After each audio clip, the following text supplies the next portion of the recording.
मेरी बेटी प्रेग्नेंट है और आप लोग यहाँ पे शादी की तैयारियां कर रहे हैं। प्रेग्नेंट है? क्या? अजलान,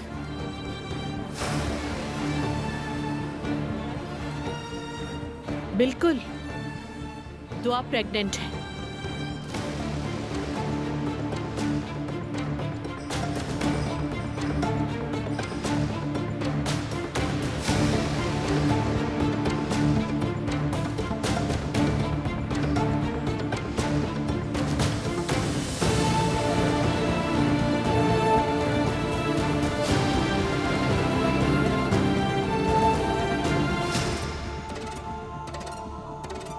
अब तुम्हारा यहाँ पर क्या काम है बताओ? एलिफ, तुम यहाँ क्या कर रही हो?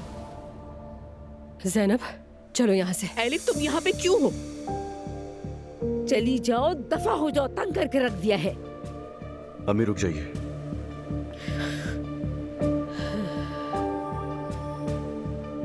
दुआ प्रेग्नेंट है? हाँ अजलान, तुमने सही सुना है, दुआ प्रेग्नेंट है। नहीं, दुआ प्रेग्नेंट नहीं है। एलिफ, ये तुम क्या कह रही हो?